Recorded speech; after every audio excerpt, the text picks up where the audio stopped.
오늘 말씀을 통해 또 주시는 은혜를 함께 나누겠습니다. 제가 그런 얘기를 지난번 드린 적이 있어요. 여러분은 사람이 변화될 수 있다, 사람이 바뀔 수 있다고 믿으시냐 한번 물어본 적이 있죠.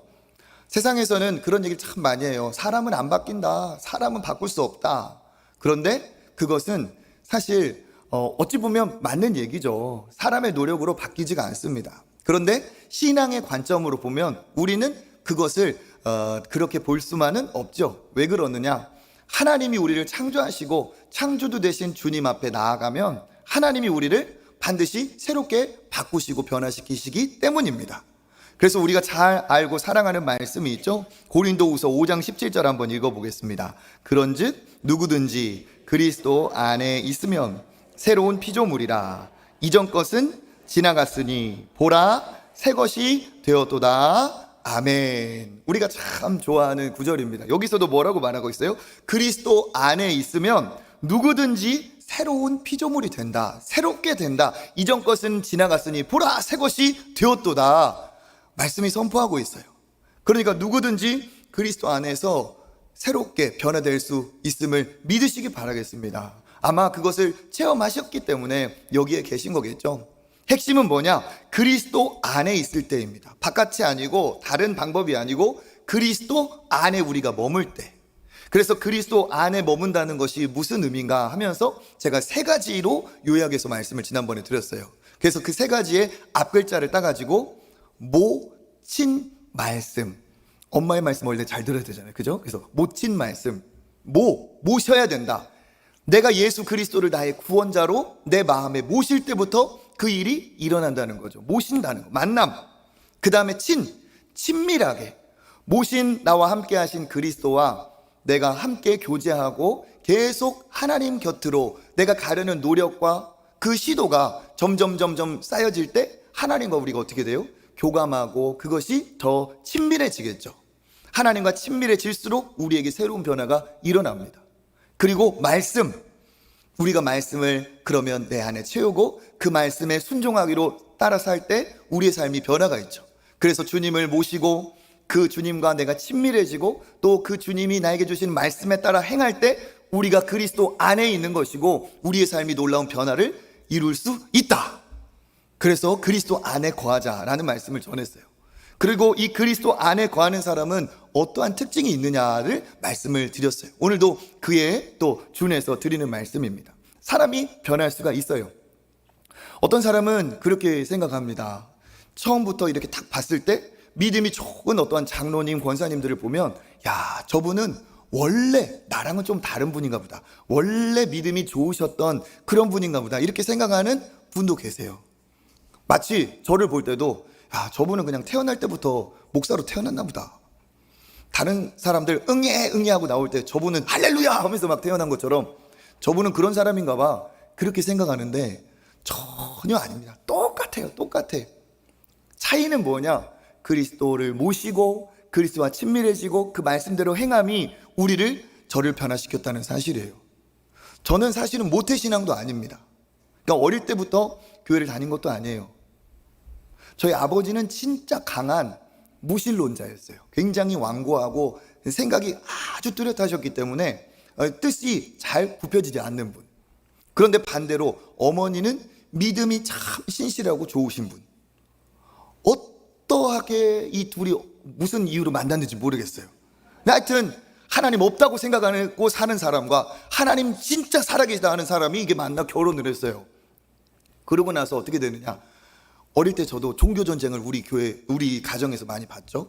그러니까 아버지는 꼭 그렇게 교회 가는 걸 유독 싫어하셨어요. 그러니까 그것도 사실 이해가 안 가요.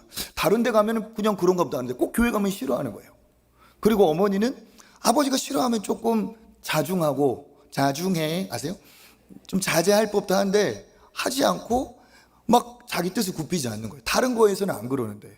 그러니까 저 그거 보면서 참 이상하다. 그러면서도 한편으로는 뭐가 있기는 있나 보다.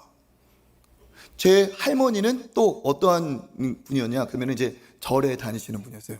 그래서 회색 바지를 주로 착용을 하셨죠. 그러면서 그레이 패션을 주로 하셨는데 어느 날 할머니 친구분이 교회로 모시고 가면서 우리 할머니도 신앙인이 된 거예요.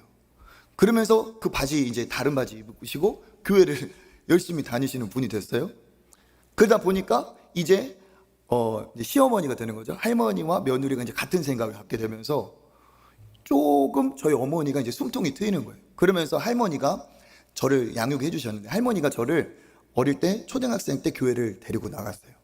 그 할머니 손 붙들려서 처음 갔던 기억이 이제 초등학교 1학년이에요. 꾸준히 다니진 않고 그냥 한번 가봤어요. 할머니가 가자니까, 나도 궁금하니까 갔는데, 할머니가 어린이 예배로 데려다 주신 게 아니라 이 어른 예배에 옆에 앉아 있으라고 한 거예요. 그러니까 초등학교 1학년 남학생이, 그 아이가 막 얼마나 에너지가 넘치겠어요. 근데 할머니 옆에 조용히 앉으려고 하니까 막 너무, 지금도 그 기억이 나요. 너무 힘든 거야. 그래가지고 할머니한테, 할머니 저 밖에 좀 나갔다 올게요. 그리고 밖으로 이제 나갔어요. 그러고 나서 교회 한 바퀴 이렇게 처음 왔으니까 교회 마당도 구경하고, 이제 할머니한테 가야겠다 해가지고 문을 열고 들어가려고 하는데, 그때 기억에 무서운 아저씨가 문지기처럼 거기 딱 서가지고, 예배 방해되니까 아마 그러셨겠죠. 그때는 그런 거 다 모르니까 못 들어간다는 거예요. 나는 어떻게 그러면. 그래가지고 목사님 말씀은 왜 이렇게 길어? 그럼 밖에서 막 기다리면서 할머니 언제 나오나. 그래가지고 할머니 밖에 나온 할머니를 붙잡고 가면서, 내가 교회 진짜 다시는 오나 봐라. 그러면서 제가 갔어요. 그렇게 하니까 교회를 다녔겠어요? 안 다녔어요. 그리고 몇 년이 또 지난 거예요. 그러다가 학교에 갔는데 교회 다니는 친구들이 드문드문 있으니까 그 친구 따라서 한 번 가고, 1년에 한 번, 그렇게. 그러다가 중학생 되고 고등학생이 되면서 그냥 교회 가면 친구들 많으니까 그냥 매주 간 건 아니어도 그래도 조금 드문드문 가기 시작했어요. 그러니까 제가 지금 이렇게 봤을 때, 아까 막 인터뷰한, 제가 우리 담임 목사님 말씀을 듣고 싶어가지고 특색 지속적으로 참석하고, 그런 애는 진짜 대단한 친구예요. 그냥 교회 문턱만 왔다 갔다 해도 저는 진짜 소망이 있다고 생각해요. 야, 나보다 훨씬 믿음 좋다. 나는 이 정도는 아니었는데 내가 목사 된 걸 보면, 야, 저 아이들은, 저 친구들은 하나님이 진짜 어떻게 사용하실지 모르겠다. 저는 그런 생각을 진짜 해요. 그렇게 제가 믿음이 없었는데 그렇게 고등학교까지 쫙 다니다가 저에게 있어서 하나님이 살아계심을 인정하고 만나는 딱 계기가 언제 있었느냐. 고등학교 3학년이 진행되다가 이제 20살이 거의 닥쳤을 때, 그 19살에서 20살의 그 문턱에 제가 이때 하나님이 진짜 살아계시다는 것을 인정하는 사건이 벌어졌어요. 그때는 저희 아버지가 참 이렇게 경제적으로도 잘 풀리지 않으셨고, 그러니까 야, 내가 뭐 대학이라도 합격한들 내가 다닐 등록금이라 있겠어? 세상에 대해서 굉장히 비판적이고 비관적이고 우울하고, 내 앞날을 생각하면은 절대로 소망이 보이지 않고 답답하고, 그냥 가슴에는 그냥 울분이 있고 억울함, 분노. 그러니까 막 성격은 막 묵하는 성질이고, 그러한 저 우울하고 회의적이고 비판적이고, 그러면서 남들은 막 지적하기 좋아하는 그런 제가 20살 그 지점이었어요. 그때 제가 집에 있는 것도 너무 싫고 답답하고, 그래서 제일 친한 친구의 집에 놀러 갔어요. 근데 그 친구는 신앙이 있는 친구였어요. 믿음이 있는 친구였어요. 그래서 저녁이 됐는데 그 친구가 저한테 얘기하는 거예요. 뭐라고 얘기하느냐. 야, 예수님 한번 믿어봐라. 저한테 예수님을 믿으라는 거예요. 근데 제가 기분이 안 좋았어요. 왜? 내가 교회를 다니고 있었기 때문에 예수님 믿으라고 하니까 뭔가 자존심 상한 거야. 나 교회 다니는 걸 이 친구도 아는데 저한테 예수 믿으라고 하니까 별로 기분이 안 좋은 거예요. 나를 무시하나? 이런 느낌이 들죠. 근데 이 친구가 뭐라고 하느냐. 예수님 믿으면 진짜 믿으면 아니다. 진짜 믿는 건 다르다. 이렇게 얘기하면서 자기의 얘기를 좀 들어보라는 거예요. 그 친구가 저한테 이제 예수님의 얘기를 하려고 그렇게 기도하고 준비했던 거예요, 사실. 근데 제가 그 얘기를 듣고 가만히 생각해 보니까 내 마음에 진짜 내가 믿나라는 생각이 딱 드는 거예요. 내가 예수님을 진짜 믿고 있나? 내가 예수님을 믿는다는 진짜 어떤 증거, 어떤 사인이 내게 있나? 근데 내가 갖고 있는 신앙은 어느 정도였느냐? 시험 보는 날, 딱 선생님이 이렇게 시험지 나눠줬을 때 답안지랑 이런 거 붙들고, 주님, 진짜 시험 잘 보게 해주세요. 찍는 것마다 기가 막히게 답으로 찍힐 수 있도록 막 이런 기도만 하고, 그 다음에 하나님 기도 안 들어줬다, 하나님 없다고 막 이렇게만 살아왔지, 내가 진짜 하나님 믿는 사람으로서 뭐가 있었나? 없는 거예요. 그냥 다 하나님이라고 하지만 다 내 심부름꾼처럼 삼았지, 내가 하나님 진짜 믿나? 라는 생각이 사실 들더라고요. 특별히 예수님이 나를 위해 죽으셨다고 했으면 내가 예수님한테 미안하기라도 해야 될 텐데, 뭐 좀 감사해야지. 예수님이 나를 위해 죽으셨다고 하는데 나는 사실 가만히 생각해 보니까 감사한 것도 없고, 그걸로 인해서 뭐 피 흘리고 죽으셨다? 눈물 한 방울 흘려본 적이 없어요. 그러니까 나는 어릴 때부터 엄마한테 듣고 교회를 좀 다니다 보니까 예수님 믿는다고 생각은 했는데 진짜 믿나? 라는 생각이 드는 거예요. 그리고 정직하게 내 자신을 돌아보니까 사실 그렇더라고요. 진짜 믿음은 이런 건 아닐 텐데 라는 생각이 드는 거예요. 왜 그러느냐? 우리 엄마는 아버지가 그렇게 교회를 못 가게 해도 눈물 흘리면서 새벽에 기도하고 교회를 가고 믿음으로 살려고 그렇게 애쓰는데 진짜 뭐가 있는 것 같긴 하거든요. 근데 나는 없거든. 그러니까 뭐가 있는 것 같은데 나랑 좀 많이 다르네? 그러면서 제가 어떻게 했느냐, 내가 어쩔 수 없이 고백할 수밖에 없었어요. 인정할 수밖에 없었어. 내 믿음이 진짜가 아닐 수도 있겠다. 내가 예수님을 내가 귀로 들어서 알 수는 있지 모르겠지만 내가 예수님을 진짜 나의 구원자로 믿는 건 아닐 수도 있겠다. 내가 착각하는 게 아닌가, 그런 생각을 하게 됐어요. 그리고 그 친구가 저에게 내가 하는 얘기를 한번 들어달라는 거야. 그래서 그 친구가 저에게 예수님이 누구이신지, 왜 이 땅에 오셨는지, 그가 죽으신 이유는 뭔지, 이런 얘기를 저한테 해주는 거예요. 근데 그날 너무 이상했어요. 왜? 내가 교회를 처음 간 게 아니니까 예수님 얘기는 들어봤고 십자가 얘기는 얼마나 많이 들어봤겠습니까?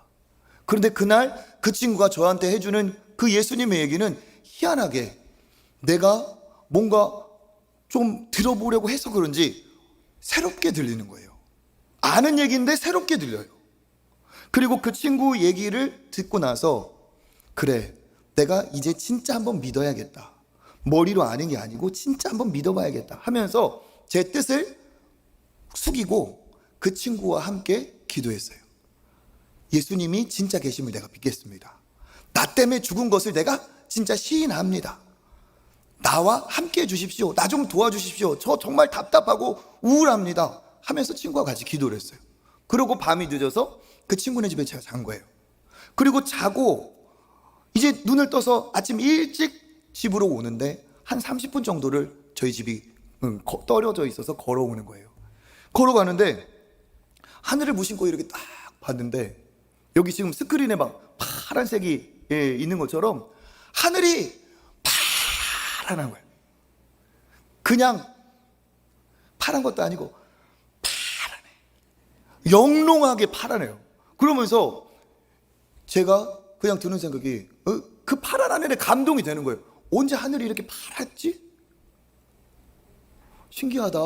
그런 생각이 드는데 갑자기 여기에서 참새가 한 두어 마리가 짹짹짹짹 하면서 이렇게 날아가는 거예요. 이렇게 샥 날아가는데 그 참새 소리를 듣는데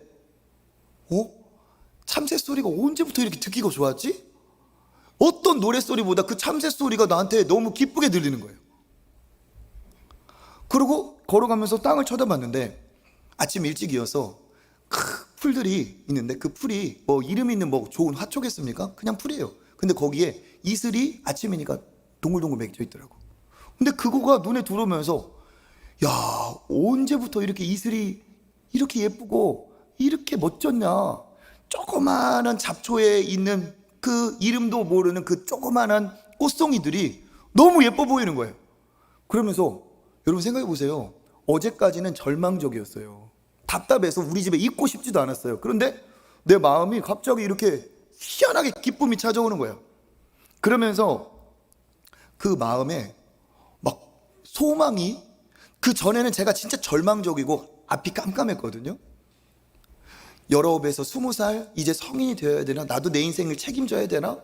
앞으로 내가 잘 살아갈 수 있을까? 여러 가지 고민과 집안, 내 모든 것들이 무겁게 나를 눌러왔는데 그때 무슨 생각이 드느냐? 아, 내가 예수님 믿지? 예수님이 나를 위해 죽으시고 내가 예수님 믿었으니까 이제 나는 하나님의 자녀지. 하나님이 내 아버지시면 아버지가 나 도와주겠구나. 그 생각이 진짜 내 마음에 다 꽂히면서 죽음에 대한 공포가 사라지고, 나를 지옥과 사망에서도 건져주신 하나님이 왜 내 앞날을 이 땅에 살아가는 동안 왜 나를 도와주시지 않겠느냐 하는 생각이 들면서 걱정과 근심이 사라지는 거예요.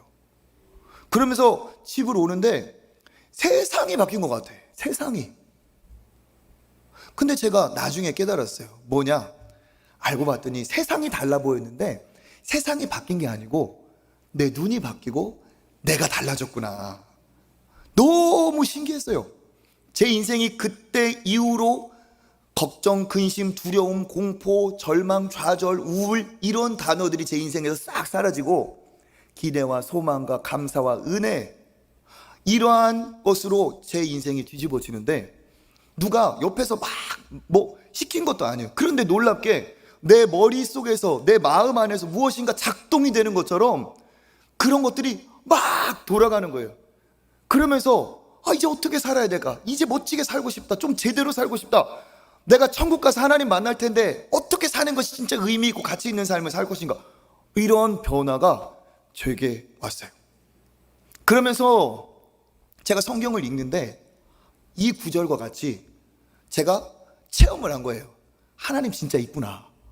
내가 믿는다고 고백하고 예수님 믿겠다고 하니까 하나님이 내게 찾아오셔서 나를 바꾸시는구나. 이거를 제가 경험을 했습니다. 누가 과학적인 증거, 누가 어떠한 논리로 하나님이 계심을 증명할 수 있다면 그것도 좋은 거겠죠. 그런데 하나님의 살아계심을 절대 부정할 수 없는 증거는 그 절망에서 도저히 바꿀 수 없는 나를, 누구도 건질 수 없는 나를 송두리째 그날 그 기도로 그날 저녁에 나를 새롭게 바꾸신 그 하나님을 인정할 수밖에 없어요. 하나님 있다고 당신 어떻게 주장합니까? 나는 하나님이 없고서는 절대로 뒤집어지지 않을 사람이다. 저는 사실 믿음이 있는 엄마를 닮았다기보다는 사실 아빠 쪽을 더 닮았어요. 주님 안 만났으면 큰일 날 뻔했습니다. 저는 그렇게 바뀌었어요. 여러분, 교회 다니는 건 예수님 믿고 신앙생활은 그런 인생의 변화와 즐거움이 있어요. 그런데 중요한 것이 무엇이냐? 내가 예수님 믿었으니까 이제 됐다. 끝이 절대 아니더라고요. 어떤 사람들은 오해하고 있어요. 교회 왜 다니세요? 구원받으려고요. 천국 가려고요. 그건 틀린 거예요. 왜? 하나님은 우리를 사랑하셔서 믿는 자에게 먼저 천국 갈 축복을 주십니다. 나중에 보겠다가 아니라 먼저 구원을 하시는 거예요. 그러니까 구원은 신앙인에게 있어서 종착지, 마지막 끝지점이 아니라 신앙의 뭐가 되는 거예요? 출발선이 되는 거예요. 하나님의 자녀로 구원받고 어떻게 되는 거예요? 이제 내가 주인 되었던 삶은 다 청산하고 하나님의 자녀답게 살아가는, 하나님과 동행하는 새로운 삶이 그때부터 출발을 하는 거예요. 그러니까 구원은 마지막이 아니고 구원은 출발이라는 거예요. 출발. 그러니까 진짜 예수님을 믿는 사람은 예수 믿고 새로운 예수님과의 동행으로 변화가 있습니까? 없습니까? 있다는 거예요. 예수님이 그와 함께함으로 예수님으로 인해 그 사람이 변화됩니다. 그러니까 신앙생활을 한다는 건 뭐예요? 새로운 사람이 된다는 것이고, 그것으로 끝나서 이제 나는 구원받았으니까 내가 살고 싶은 대로 내 꿈이나 좀 펼쳤다가 나중에 천국 가겠지, 그게 아니라는 거예요. 무슨 생명보험 하나 들어놓고 그냥 맘 편하게 사는 게 신앙이 아니라는 거죠. 나를 구원하신 그 주님과 동행하면서 하루하루 그가 기뻐하시는 삶을 살아가는 그 변화가 믿음에 얼마나 큰 중요한 거고 증거라는 사실입니다. 그러니까 너는 구원받았으니까 하나님이 이제 하산하도록 해라, 이게 아니라는 거예요. 구원받은 너와 내가 영원히 함께 하노라. 그래서 이것은 내 노력에 따라 달린 것이 아니라 궁극적으로는 구원하신 하나님이 우리를 붙드시고 인도하시는 과정이기 때문에 하나님의 열심에 달려있는, 하나님이 반드시 나를 통해 이루신 일이라는 겁니다. 그래서 빌립보서 1장 6절에 보면 이렇게 쓰여 있어요. 같이 한번 읽어보겠습니다. 너희 안에서 착한 일을 시작하신 이가 그리스도 예수의 날까지 이루실 줄을, 그렇죠, 우리는 확신하노라. 너희 안에 착한 일을 시작하신 그 하나님께서 너와 함께 하심으로 예수 그리스도의 날까지 너를 새롭게, 너를 변화시켜 하나님이 기뻐하시는 모습으로 이루실 줄을 확신한다. 이게 신앙이라는 거예요. 그러니까 진정한 신앙은 내가 끌고 가고 내가 달려가는 것 같지만 사실은 주의 은혜에 붙들려 우리가 딸려가는 거고 주님이 이끌어 가시는 거예요. 구원이 나에게 달려있고 믿음이 나에게 달려있다면 벌써 꼬꾸라지고 우리는 주님 모른다고 할 겁니다. 그런데 주님이 우리를 붙들고 계시기 때문에 이 믿음이 자라고 있는 거예요. 그 주님은 우리의 모형, 모델이 되신 예수 그리스도를 닮아가도록 새로운 피조물이 되도록 날마다 변화시켜 주시는 줄 믿습니다. 그래서 구원받은 하나님의 백성들에게는 그의 삶의 변화가 있는 거죠. 공통점입니다. 그래서 예수님을 진짜 만난 사람에게 일어나는 공통적인 변화가 있어요. 그게 뭐냐? 그 사람이 달라진다는 거예요. 예수님 믿고 코가 오똑해지고 없던 쌍꺼풀 생기고 이런 게 아니고 외모는 똑같을 수 있어요. 그런데 뭐가 달라집니까? 내 속사람, 내 내면, 내 정체성이, 내 본성이 뒤바꿔진다는 거예요. 여러분, 외모는요, 돈 좀 들이면 바꿀 수도 있어요. 그런데 내 본성을 어떻게 바꿉니까? 못 바꿔요. 이건 더 힘든 일입니다. 그런데 어떻게 되느냐? 그리스도 안에 있으면 새로운 피조물이 되어서 주님이 나와 함께 하면서 나를 바꾸신다는 거죠. 어떻게 그럼 바꾸시느냐? 그 바꾸시는 놀라운 것이 바로 하나님의 사랑입니다. 그 사랑을 맛보면서 달라져요. 그 전에는 사랑에 대한 갈증, 궁핍함이 있죠. 누가 나를 칭찬해주나, 누가 나를 인정해주나, 누가 나를 사랑해주나, 그냥 이렇게 어릴 때부터 충분하게 받지 못한 사랑에 허덕이면서 내가 왔어요.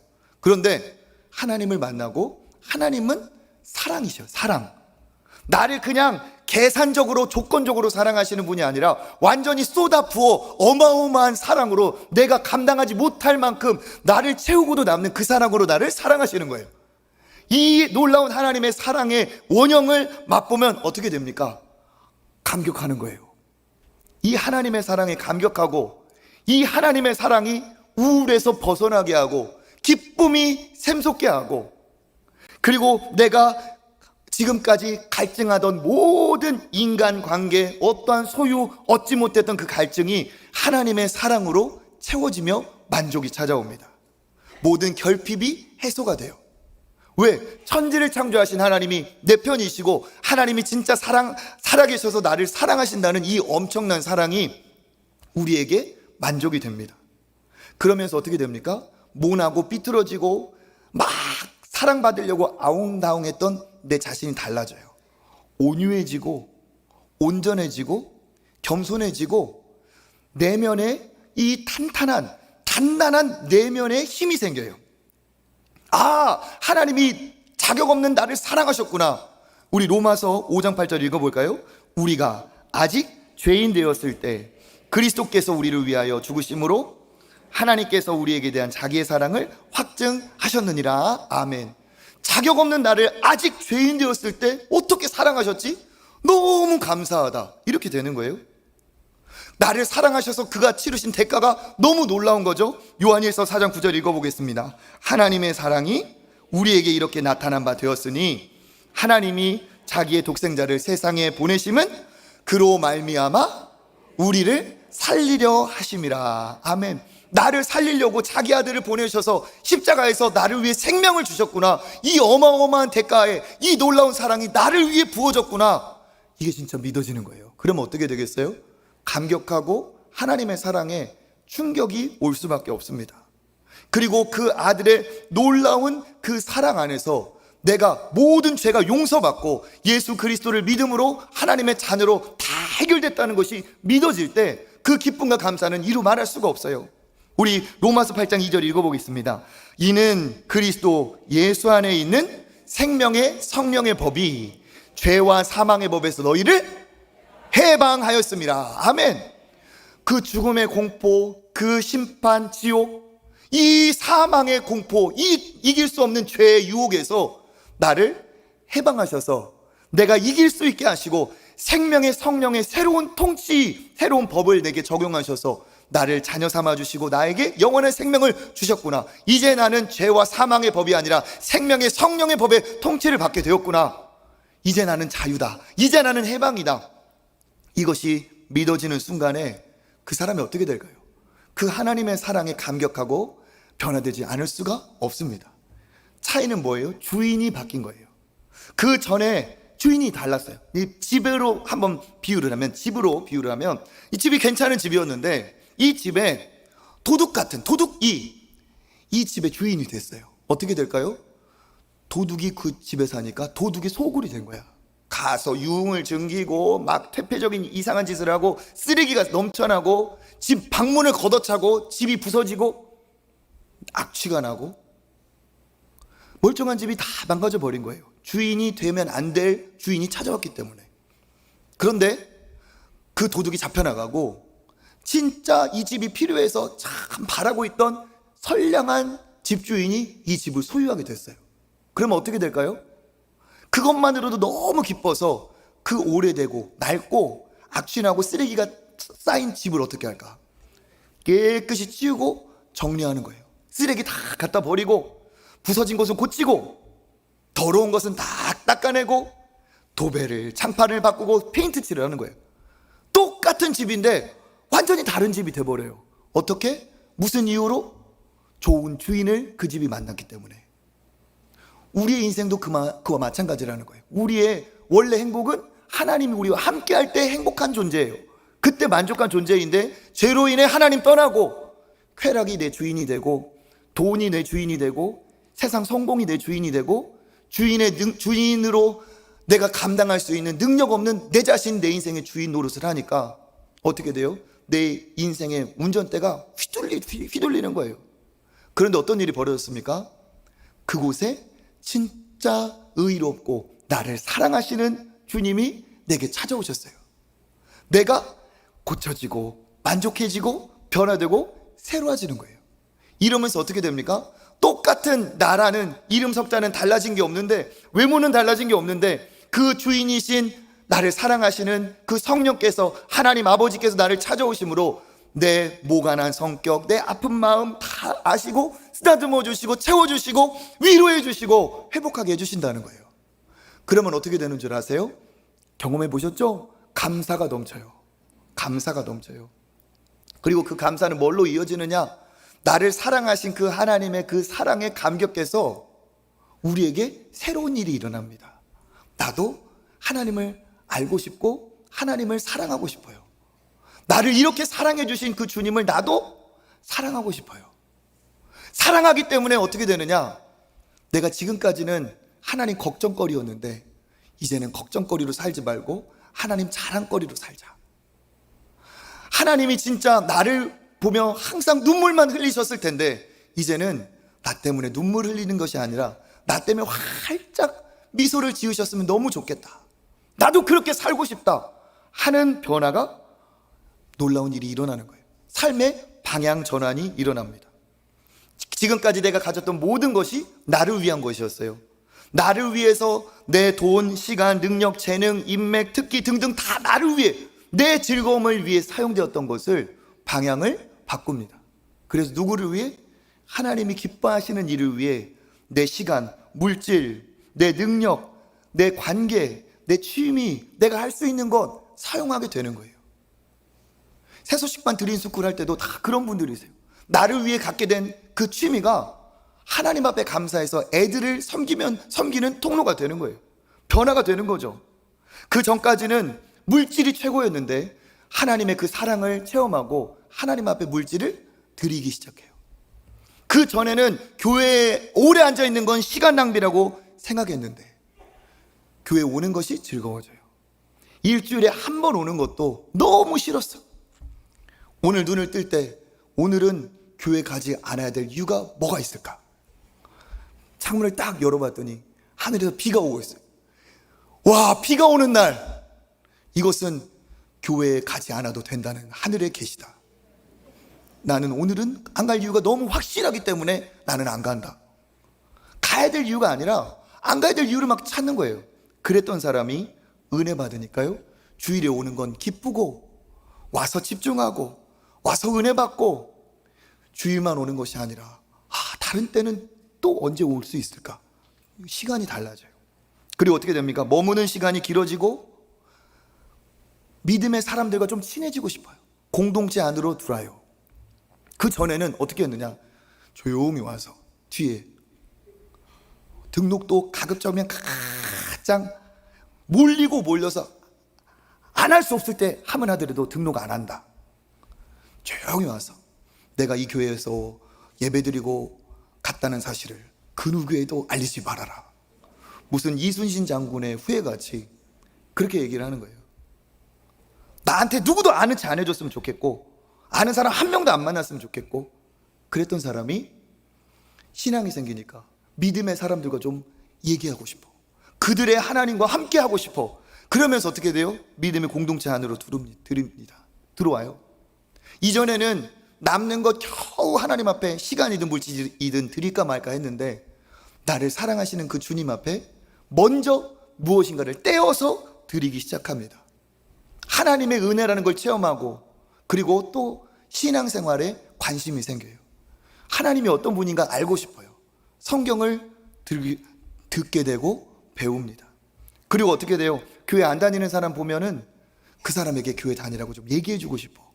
교회 다니니까 너무 좋다고 그 사람에게도 좀 가르쳐 주고 싶어.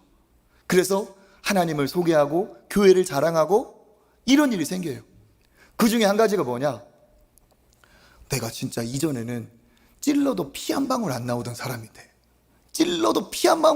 사람인데 예수님의 십자가 은혜를 생각하면은 눈물이 터져가지고 수도꼭지 열린 것처럼 막 감당을 못하는 그 감사와 주체할 수 없는 그 감동을 체험하는 거예요. 이번에 온가족 금요철회 때도 많은 분들이 우리 목사님의 찬양과 그 간증을 들으면서 참 많이 눈물을 흘렸어요. 궁금하시죠?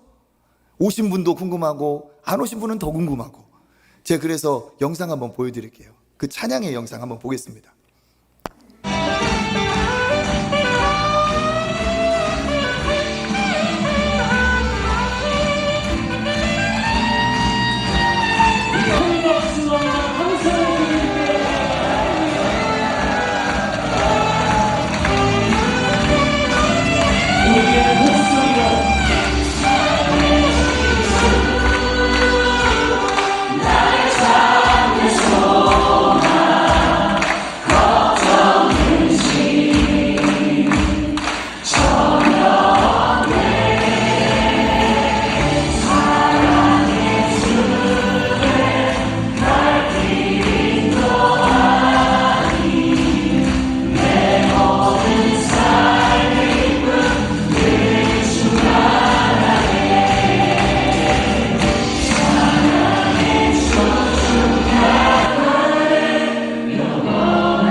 저게 금요일 밤 11시예요.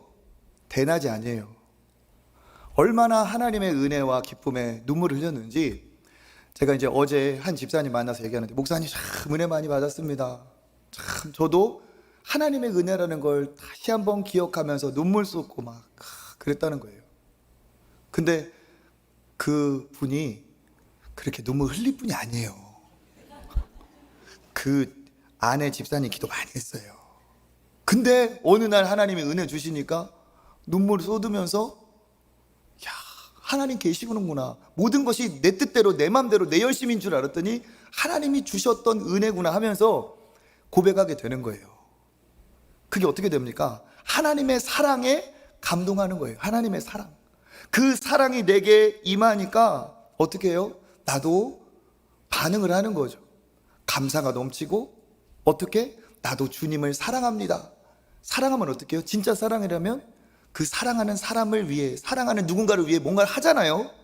나도 주님을 위해 한번 살아보고 싶습니다. 이런 결단이. 그분도 그래요. 내가 이렇게 눈물을 흘리고 하나님 사랑 깨달았으니까 나도 주님이 기뻐하시는 좀 삶을 살아야겠다 얘기하고 있어요.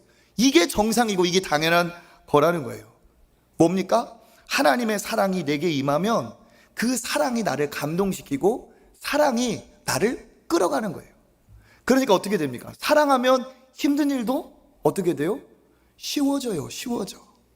사랑하는 사람과 함께하는 것, 사랑하는 사람을 위해서 하는 것, 사랑하는 것을 위해 노력하는 것은 어렵지가 않아요. 쉬워요. 하나님을 위해 살겠다, 헌신하겠다? 이게 고된 것이 아니고 종교 생활은 고됩니다. 종교 생활은 내 복 받으려고, 벌 받지 않으려고 어거지로 하는 사람은 하나님 모르는 거예요. 그건 힘들어요. 그런데 하나님의 이 놀라운 사랑을 체험하고 그 사랑에 힘입어서 끌려가고 딸려가는 사람은 그냥 신나게 살아가는 거예요. 하나님의 나라를 위해서. 이 삭개오라는 사람이 예수님 만나고 자기 삶이 확 뒤집어졌어요. 누가복음 19장 8절 9절 읽어보겠습니다. 삭개오가 서서 주께 여짜오되 주여 보시옵소서, 내 소유의 절반을 가난한 자들에게 주겠사오며 만일 누구의 것을 속여 빼앗은 일이 있으면 내 갑절이나 갚겠나이다. 예수께서 이르시되 오늘 구원이 이 집에 이르렀으니 이 사람도 아브라함의 자손이미로다. 아멘. 여기에 이 사람은 매국노 같은 사람이었어요. 로마에 딱 붙어가지고 돈을 엄청 모았어요. 그러니까 자기는 그렇게 독하고 악하게 살아도 돈이 목적이었던 거죠. 사실 알고 보면 이 사람은 굉장히 왜소한 사람으로 생각해 보니까 그 열등감 덩어리였던 거야. 그러니까 무시당하지 않으려고 돈으로 자기를 그렇게 세워보려고 했어요. 그런데 그 인생은 만족이 없었죠. 그러니까 이 삭개오라는 사람은 그 수많은 군중 사이에서 예수님을 만나야겠다 생각하고 나무 위로 올라갑니다. 그 삭개오를 예수님이 아시고 내려오라 하시고 그 집에 들어가세요. 그리고 나서 한 고백이 오늘 이거예요.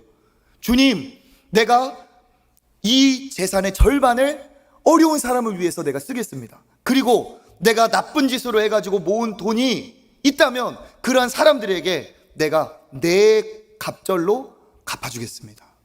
이 사람은 목적이 돈이었어요. 그런데 예수님을 만나고 삶의 목적이 어떻게 된 거예요? 뒤집어진 거예요. 예수님을 만나니까 돈으로 만족할 수 없는 그 인생이 예수님을 만나니까 거기에 진짜 만족을 얻고, 아, 돈 없어도 살겠구나, 있을 만큼만 있으면 되는구나, 이게 나한테 만족이 아니구나, 여기에 답이 없구나 깨달은 거예요. 그리고 어떻게 됩니까? 그가 예수 안에서 새로운 변화가 일어나죠. 진짜 예수 그리스도를 만나면 사람은 바뀌게 되어 있어요. 그리고 자기의 삶의 목적이 달라져요. 수단으로 삼게 됩니다. 목적으로 삼았던 그것을 이제 그리스도에게 내가 목적이 생겼기 때문에 어떤 것도 그리스도를 위한 수단이 돼요. 그러면서 그 그리스도로 인해 목적을 발견한 인생의 풍요로움과 기쁨과 만족이 거기에서 있습니다. 이게 어떻게 가능하냐? 사랑이 있어서 가능한 거예요. 주님의 그 사랑을 느끼니까 나도 그렇게 살고 싶은 거예요. 그러니까 진짜 하나님을 만나고 믿음 생활하는 사람은 어떤 사람이냐? 그리스도의 사랑이 그 사람을 끌고 가요. 그리스도의 사랑 때문에 그렇게 살고 싶어요. 남들은 고되지 않느냐, 남들은 힘들지 않느냐, 상관없어. 주님이 나를 더 사랑하셔. 아무리 사랑해도 주님 사랑 내가 갚을 수도 없어. 그렇지만 내가 뭐 하나라도 주님이 원하시는 일 그거 하면서 살고 싶어요. 제가 5일 동안 새벽기도 말씀 준비하면서 어마어마하게 고3 수험생 저리 가라 하게 말씀을 읽고 기도하며 시간 지냈어요. 아유, 목사님 많이 수고하셨어요. 수고 아니에요. 하나도 힘든지도 모르겠어요. 왜? 이 주의 복음 전한다는 건 영광스러운 것이고, 이 복음을 전해서 누군가가 나를 통해 하나님을 만나게 된다는 건 이와 같이 신나는 일이 없어요. 왜? 하나님 사랑하니까 나도 쓰임받고 싶은 거예요. 기쁘게 즐거움으로 몇 번을 해도 상관이 없을 그 감사, 내 하나님을 향한 그 사랑이 나를 움직여 끌어가는 거예요. 이게 진짜 믿음의 사랑이죠. 그래서 여러분, 사랑하면 사랑이 끌고 가요. 우리를 강하게 권해서 끌고 가요. 고린도후서 5장 14절 읽어보겠습니다. 그리스도의 사랑이 우리를 강권하시는도다. 우리가 생각하건대 한 사람이 모든 사람을 대신하여 죽었은즉 모든 사람이 죽은 것이라. 아멘. 나를 위해서 그가 대신하여 모든 사람이 죽은 것처럼 나를 위해 죽으셨기 때문에 그 그리스도의 사랑을 깨달은 자는 어떻게 됩니까? 그리스도의 사랑이 그를 강권하여 끌고 갑니다. 이게 그냥 억압이 아니고 사랑이 나를 그렇게 격동시켜서 그를 위해 살고 싶고 그에게 드리고 싶고 그의 기쁨이 내 기쁨이 되고 이와 같은 놀라운 변화가 일어납니다. 사랑에는 강력한 힘이 있어요. 그래서 어떻습니까? 사랑하면 그를 위해서 새로운 일을 하게 되어 있어요. 사랑하면 그를 위해 아이디어를 내게 되어 있어요. 사랑하면 그를 위해서 보내는 시간, 그를 위해 드리는 시간, 돈 아깝지 않아요. 기꺼이 드리게 되어 있어요. 왜? 그를 어떻게 하니까? 사랑하니까. 여러분 사랑해 보셨죠? 그 사랑 안에 거하고 계시길 바라겠습니다. 네, 저도 제 아내가 어찌나 저를 사랑해 주는지. 네. 오늘 예배 때 지금 다 와 있기 때문에 또 이런 얘기도 한 번씩 하는 거예요. 얼마나 사랑하는지. 제가 이 새벽기도 준비할 때 간식을 갖다 주고 도시락을 싸다 주고 막 억지로 막 아이고 이놈의 남편, 이게 아니에요. 모든 정성을 다해서. 왜? 사랑하니까.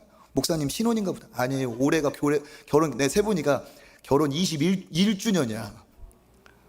아유. 하나님의 은혜로 사랑이 뭐 인간적인 사랑이겠어요? 하나님이 우리를 사랑해 주시니까 그 사랑이 흘러가는 거예요. 엄마 아빠가 사랑이 넘치면 어떻게 됩니까? 자식들도 행복하죠. 왜? 그 부부의 사랑이 아이들에게까지 흘러가는 거예요. 엄마 아빠가 계속 부부관계가 안 좋고 막 힘들다라고 하면 어떡할까요? 애들이 행복할까요? 남편에게 무시받고 아내에게 막 쓴소리 듣는 그 남편이 아버지로서 엄마로서 아이를 사랑해 줄 여력이 있을까요? 없는 거예요. 세상이 그래요. 사랑이 없어요.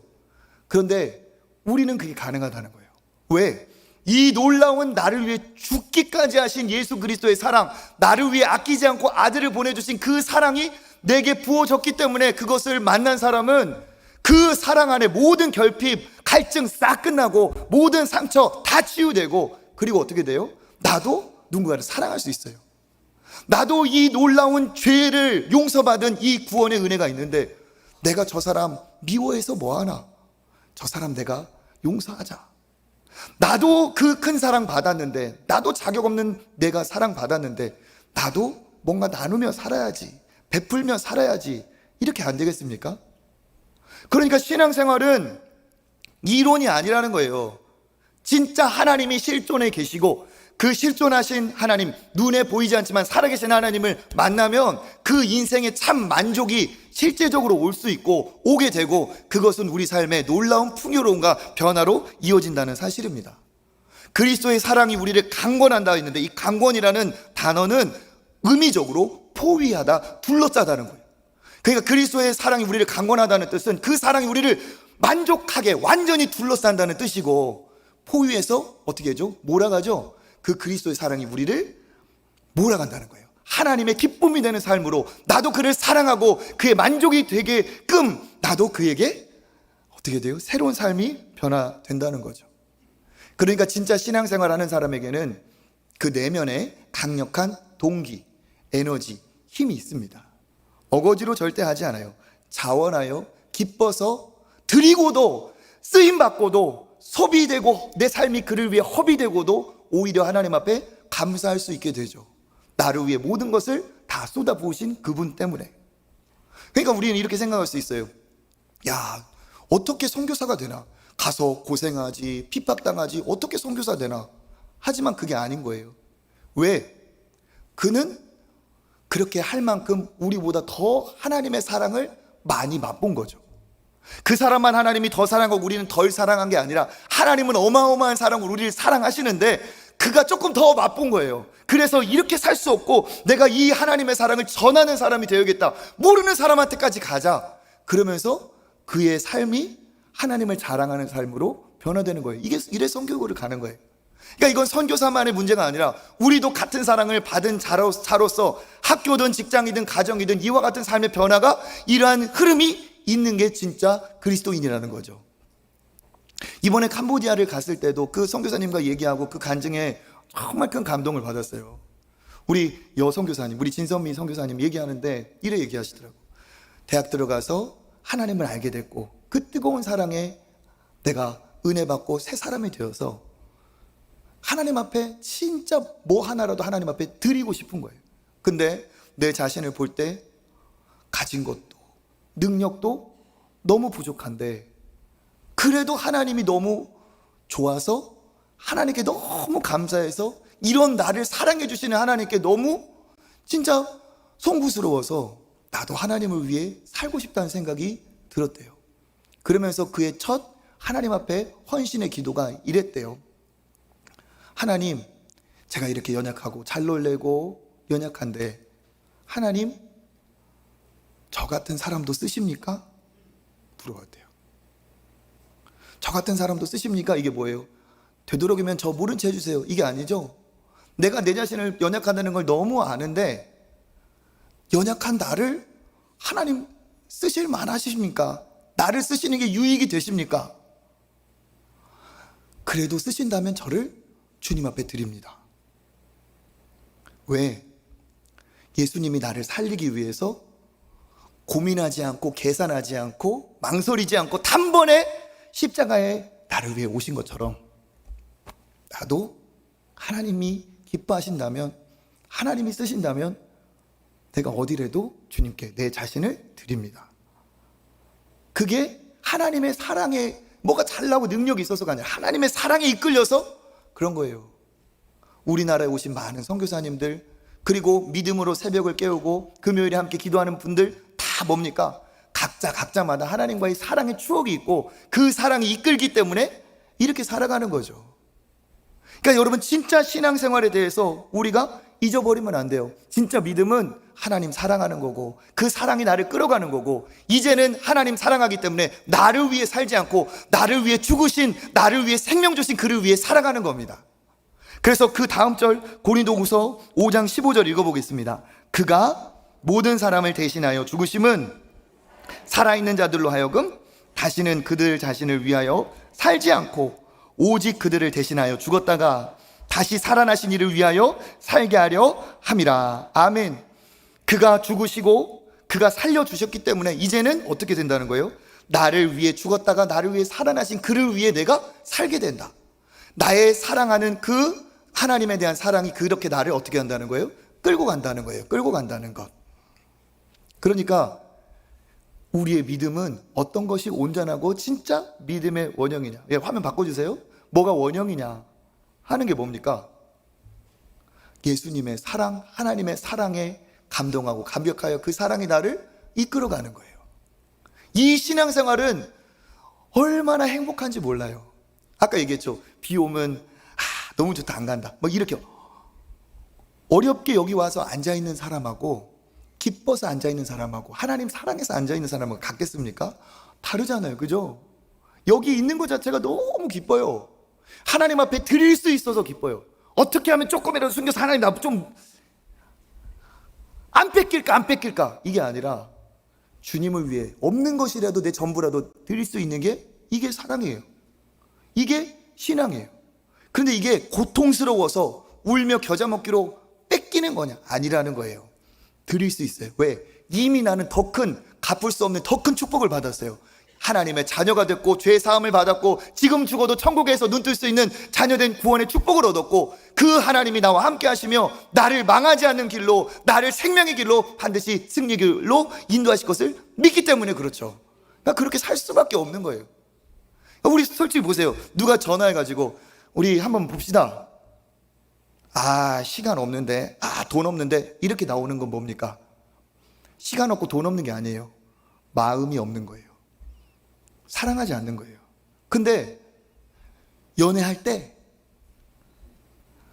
자기 뭐해? 시간 좀 내봐. 그러면 어떻게 해요? 없는 시간이라도 새벽에 막 뭐라도 해서 만들어가지고 시간을 만들어가지고 시간 없는데 어떻게 이렇게 하면 아, 왜? 너한테는 항상 시간이 남지. 그러면서 어떻게 해요? 시간 내는 거예요. 왜? 시간의 돈의 문제가 아니에요. 마음의 문제예요. 사랑하면 나오는 거예요. 진짜 신앙은 이런 거예요. 우리 애 고3입니다. 직장 취업해야 됩니다. 이거 해야 됩니다. 저거 해야 됩니다. 한 건 뭐예요? 하나님 모르는 거예요. 이 모든 것이 하나님의 뜻 안에 있다는 걸 모르는 거예요. 하나님의 축복이 뭔지, 구원받았는지 그거 다 모르는 거예요. 그러니까 내 거 챙기는 거죠. 그런데 진짜 모든 것이 주님의 것이고 주님이 주셔야 되는 거고 주님이 나를 사랑하시고 모든 것이 주님의 뜻 안에 있다는 건 뭐예요? 주님 사랑하기 때문에 드릴 수 있는 거예요.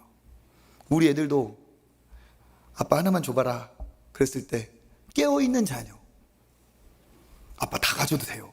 그럼 어떻게 되겠어요? 야, 깨어있구나. 내가 너에게 큰 상을 베푸노라 이러겠죠? 근데 야, 과자 하나만 아빠 줄래? 아, 줄 때는 언제고 안 줄 때는 언제고 막 이러면은 그러면 아, 너는 이제 국물도 없다 이렇게 되는 거 아니겠어요? 그가 주인이에요. 그가 창조주시고 그가 나를 사랑하세요. 그에게 드리는 건 허비가 아니고 그에게 드리는 건 어마어마한 축복의 통로예요. 그러니까 그렇게 안 살 수가 없죠. 그래서 뭡니까? 사랑하면 쉬워요. 사랑하면 쉬워. 신앙생활 여기 앉아있는 분들 중에 고통스러운 분들, 빨리 끝나기를 바라는 분들은 엔진이 없거나 엔진이 꺼져 있는 거예요. 신앙생활은 엔진이 돌아가야 돼요. 그리스도의 사랑, 그 엔진이 나를 끌어가는 거예요. 자동차 끌고 다닙니까? 타고 다닙니까? 자동차 타고 다니잖아요. 끌고 다니려면 못해요. 그런데 주의 사랑이 충만하면 진짜 그 차를 타고 쌩쌩 달리듯이 그 사랑이 나를 이리로 저리로 이끌면서 하나님의 기쁨이 되고 하나님 앞에 쓰임받고 싶어진다는 사실입니다. 관건은 뭐예요? 주님을 사랑하는 거예요. 왜? 그가 나를 사랑하시기 때문에. 그럼 어떻게 사랑해야 됩니까? 그리스도의 십자가 앞에 나가면 됩니다. 그리스도의 십자가는 부인할 수 없는 나를 위해 생명 주신 하나님의 사랑의 자리예요. 그 자리에서 나를 위해 죽으신 예수 그리스도의 놀라운 사랑과 은혜를 맛보면 깨달아져요. 아, 변한 거는 하나님이 아니고 나였구나. 식은 거는 하나님이 아니라 나였구나. 그 사랑 안에서 다시 뜨거워지고 회복하면서 이제 주님을 위해 살겠다는 놀라운 변화와 출발이 거기에서 이루어지는 줄 믿습니다. 여러분, 주님이 여러분을 사랑하십니다. 그 사랑 맛보시길 바라겠습니다. 그리고 그 사랑으로 살아가세요. 그 사랑으로 한번 살아보세요. 얼마나 즐겁고 행복하고 신나는지 모릅니다.